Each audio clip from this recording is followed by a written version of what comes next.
దైవపుత్రులారా యెహోవాకు ఆరోపించుడి. ప్రభావ మహత్యములను యెహోవాకు ఆరోపించుడి.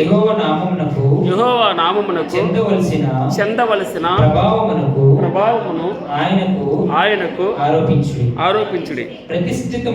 ప్రతిష్ఠితములకు ఆభరణములను ధరించుకొని ఆయన ఎదుట సాగిలపడుడి.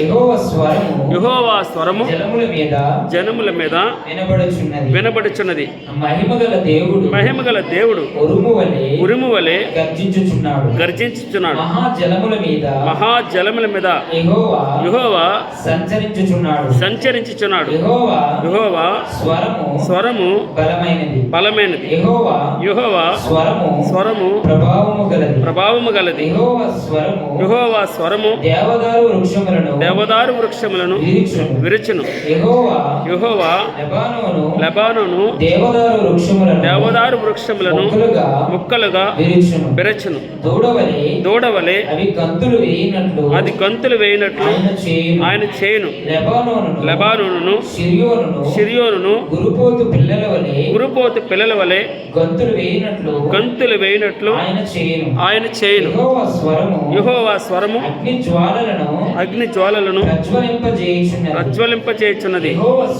యెహోవా స్వరము అరణ్యమును కదిలించును. యెహోవా కాదేశు అరణ్యమును కదిలించును.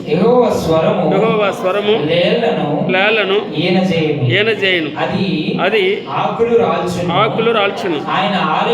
ఆయన ఆలయములో ఉన్నవన్నయు ఆయనకి ప్రభావం అనుచున్నవి. యెహోవా ప్రళయ జలముల మీద ఆసీనుడాయను. యెహోవా నిత్యము రాజుగా ఆసీనుడై ఉన్నాడు.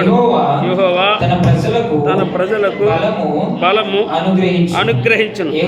యెహోవా తన ప్రజలకు సమాధానము కలుగజేసి వారిని ఆశీర్వదించును.